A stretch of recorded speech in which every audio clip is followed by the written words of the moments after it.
Class 10th के सभी विद्यार्थियों, आज देख लीजिए मैं यहाँ पर मैथ्स के लिए आपको सेट सी सोल्व कराने जा रहा हूँ, जो कि 10 मार्च के लिए आपका ये प्रश्न पत्र है। ठीक है, बढ़िया से आप तो तैयार करिए। मैं जो ये मॉडल पेपर बता रहा हूँ ना, इससे समझ लीजिए आपका 70 से 80% पूरा बैठ जाएगा पेपर। ठीक है, इससे पहले भी मैंने सेट ए और बी बता दिया है, नहीं देखा तो जरूर देख लीजिएगा। चलिए शुरू करते हैं और समझते हैं। देखिए -2 और 5 शून्यक वाले बहुपदों की संख्या होगी। देखो ये एक बहुपद हो गया तो उसके शून्यक कितने होंगे? 2 होंगे। कितने शून्यक होंगे उसके? 2 शून्यक होंगे। इसलिए इसका आंसर क्या रहेगा? सही 1। जब a1 by a2 is equal है b1 by b2 is not equal to c1 by c2, तो समीकरण निकाय जो है a1x b1y plus c1 is equal to 0 तथा a2x b2y plus c2 is equal to 0। इसका हल कौन सा होगा? बेटा तीन तरीके हैं। जब ऐसी स्थिति रहती है ना, तो आपका होता है कोई भी हल नहीं। क्या होता है? कोई भी हल नहीं होता है, और बाकी तीनों चीजें बराबर होती है तो अनंतानेक हल। मैंने पिछले वीडियो में आपको बता भी दिया है। यदि धूप में कोई व्यक्ति खड़ा है तो उसकी छाया उसकी ऊंचाई से 20 बटा करनी 3 गुना है। ये बोल रहा है कि लंब बटा आधार, एक सूत्र रहता है अपना, लंब बटा आधार किसका होता है? वो tan थीटा इज इक्वल होता है। तो लंब कौन है? लंब है उसकी ऊंचाई, तो छाया क्या है? उसका आधार है। तो एक धूप में खड़े एक व्यक्ति की छाया उसकी ऊंचाई से 20 करनी 3 मीटर है, गुना है। तो उस समय सूर्य का उन्नयन कोण बनेगा। ठीक है भैया, तो उस समय सूर्य का उन्नयन कोण कितना बनेगा? तो यहां पर एंगल जो बनने वाला है वो 30 डिग्री बनने वाला है। जैसे इसको सोल्व करोगे तो अंत में आ जाएगा tan 30 डिग्री। ठीक है भैया, कर पाओगे आराम से। और एक वृत्त का चाप उसकी वृत्त की त्रिज्या चाप द्वारा केंद्र पर बने गए कोण में क्या संबंध है? तो चाप बराबरी पे होता है कोण इंटू त्रिज्या। शंकु की तिर्यक ऊंचाई का फॉर्मूला तो होता है r² प्लस h² करनी में, तो l इक्वल, l का मतलब होता है तिर्यक ऊंचाई, r मतलब होता है त्रिज्या और h मतलब होता है ऊंचाई केवल। यदि किसी एक घटना घटित नहीं हो सकती, यदि एक घटना घटित नहीं हो सकती यानी कि असंभव घटना है, और असंभव घटना है तो उसकी प्रायिकता कितनी होगी? ठीक है, तो असंभव घटना की जो प्रायिकता है वो कितनी होती? घटना घटित नहीं हुई तो असंभव घटना है तो उसकी प्रायिकता होगी 0। ठीक है, चलिए आगे बढ़ते हैं। और यहां से अपन बात करें तो इंग्लिश मीडियम वाले बच्चे, तो यहां पर तो पहला आ जाएगा 1, दूसरा जाएगा हैज नो सॉल्यूशन, 30 डिग्री का एंगल है। चौथे के अंतर्गत आपका रहेगा बी वाला। पांचवा रहेगा आपका l equal r² plus h²। छठा रहने वाला है आपका 0।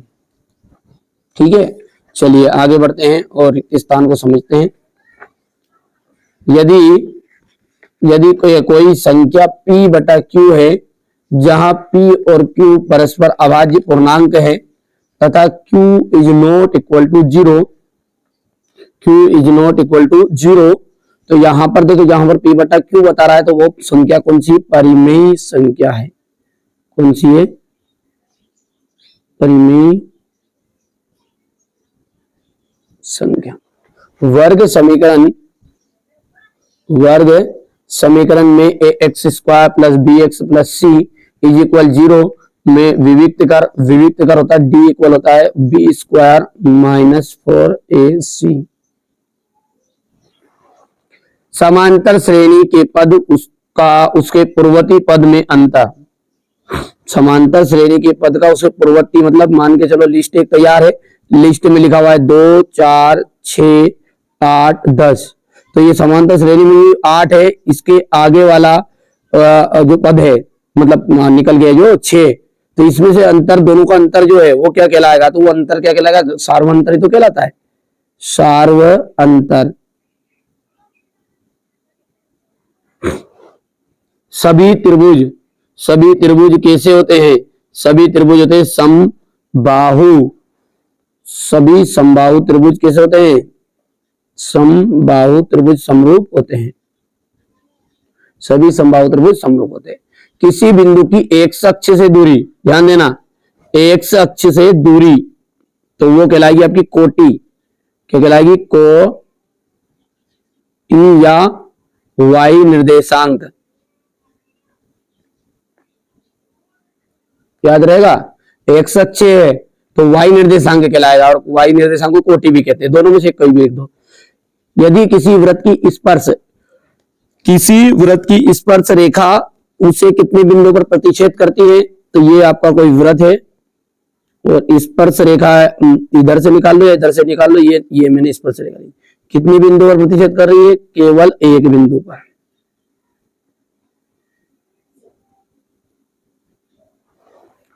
ठीक है, यहां से अपन इंग्लिश मीडियम वाले बच्चों की बात करें तो वो भर लेंगे बढ़िया से। इसको ट्रांसलेट कर लेना परिमेय संख्या को, और बी स्क्वायर माइनस 4ac, ये सारी चीजें आप आराम से यहां से भर लीजिएगा। हो गया क्यों? अब जोड़ी को देखते हैं। ठीक है, चलिए, अब सही जोड़ी है धन पूर्णांक। देखो, धन पूर्णांक जो होती है वो सभी की सभी प्राक संख्याएं होती है। धन पूर्णांक मतलब 1 2 3 से शुरू होने वाली। और पूर्णांक जो होते हैं इसमें ऋण भी होते हैं, तो आप जानते ही हैं। विभक्ति का ऋणात्मक होता है तो मूल अधिकल्पित होते हैं। अधिकल्पित मूल भी बोल सकते हैं अपन अगले। यहाँ पर ये दूसरा हो गया। A2 का मान है 13 और A4 है 3, तो D का मान 5 आ जाएगा। कैसे आएगा? इसको आप सोल्व करना। A2 जो है वो हो जाएगा आपका A + 1D इज इक्वल कितना है? 13 दिया है। ठीक है, और A4 दिया है तो A + 3D इक्वल कितना जाएगा? 3 आ जाएगा। तो ये कैंसिल हो जाएगा, ये कैंसिल, माइनस का 2D और माइनस का कितना जाएगा? 12 में से 3 गया तो ये 13 में 10 गया, तो ये माइनस का 5 आंसर आ जाएगा। ठीक है, तो ये माइनस का 5 अपने लिख भी दिया है। Sec square theta -1, sec square theta -1, इसका उत्तर कितना जाएगा आपका? कोस टेन स्क्वायर थीटा, और करनी में है तो घात 2 से करनी कैंसिल, इसलिए फोर्थ वाला इसका बेसिक मैंने पूरा पढ़ा दिया है। Sine square theta plus cos square theta, इसका मान कितना होता है? 1 होता है। 1 + टेन स्क्वायर थीटा और 1 + कोट स्क्वायर थीटा, इसको आप सोल्व करोगे तो अंत में टेन स्क्वायर थीटा ही आएगा।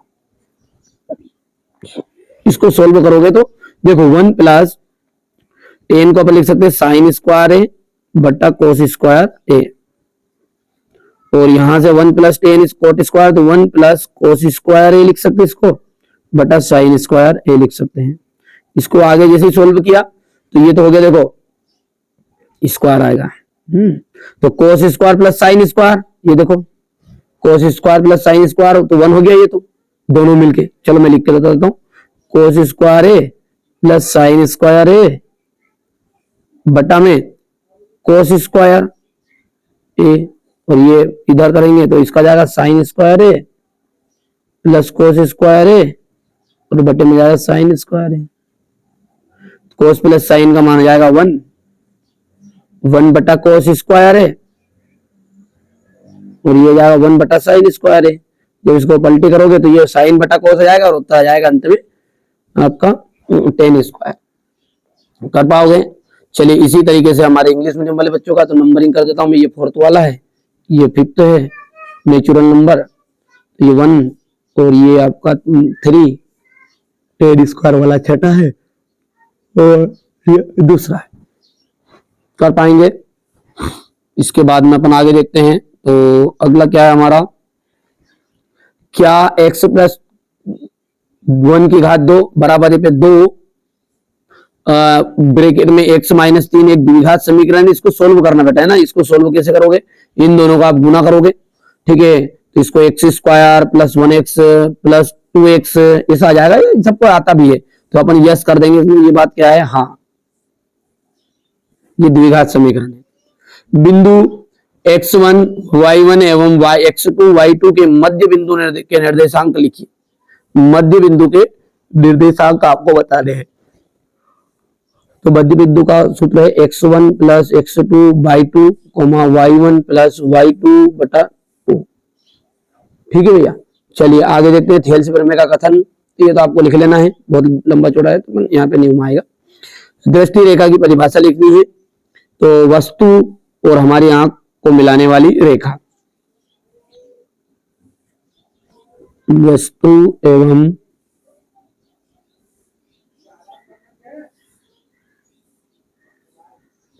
हमारी आंख को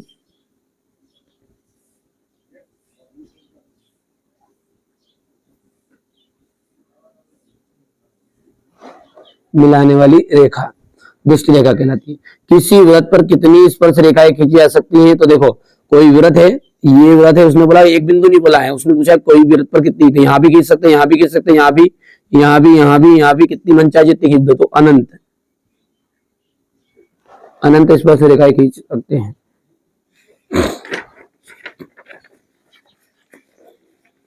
एक ठोस शंकु है, एक ठोस शंकु अपने समान ऊंचाई एवं त्रिज्या r वाले बेलन पर रखा है, तो संयुक्त ठोस का वक्र प्रस्थ ज्ञात कीजिए। तो यहाँ पर देखिए पाई r, सूत्र लिख देता हूं मैं, अंडर रूट है एच स्क्वायर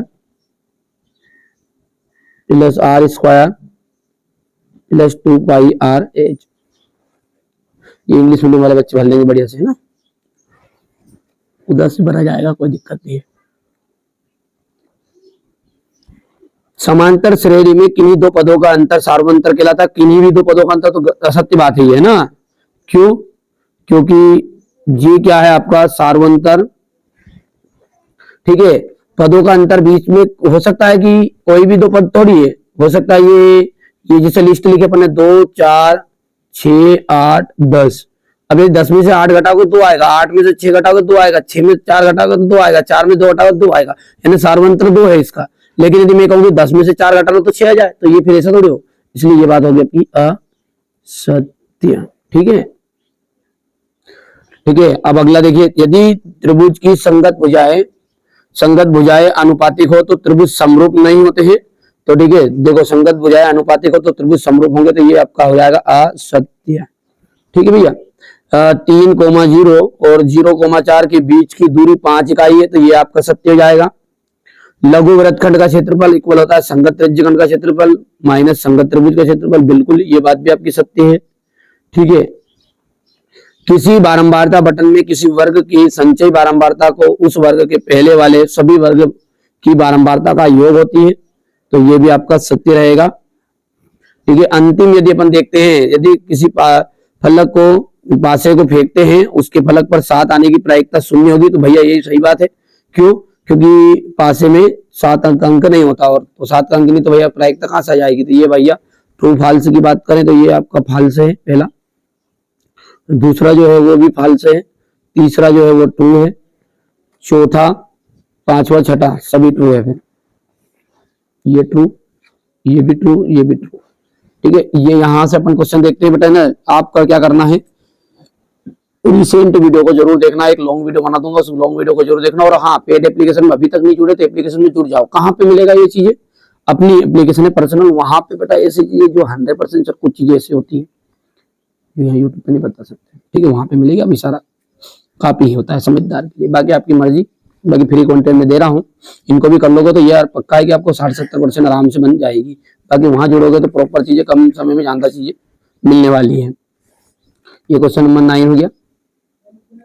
क्वेश्चन नंबर 10, ये क्वेश्चन नंबर 11 हो गया। क्वेश्चन नंबर 12, ये क्वेश्चन नंबर 13, ये इसका हो गया। क्वेश्चन नंबर 14, ठीक है। क्वेश्चन नंबर 15, ये इसका हो गया। 16, क्वेश्चन नंबर 16 का हो गया ये, ठीक है। क्वेश्चन नंबर 17,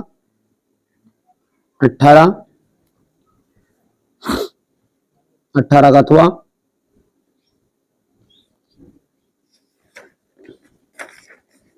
क्वेश्चन नंबर 19, ये इसका थुआ। क्वेश्चन नंबर 20 हो गया। क्वेश्चन नंबर 21, ये क्वेश्चन नंबर 22 और ये आपका 23। याद रहेगा आपको। चलिए, तो ये मैंने आपको मैथ्स के लिए यहाँ पर मैथ्स के लिए एक पेपर सॉल्व करा दिया, सिंपल पेपर बेटा। सेट ई एफ तक 6 तरह के पेपर कराऊंगा। बाकी आप चाहते हैं कि नहीं हमको कम समय में जानकारी पूरी मिल जाए, तो आप पेड एप्लीकेशन में जुड़ो, वहां पे एप्लीकेशन में मेरी डिस्क्रिप्शन नंबर है, कॉल कर लो, है ना। चलिए, तो मिलते हैं अगले वीडियो में।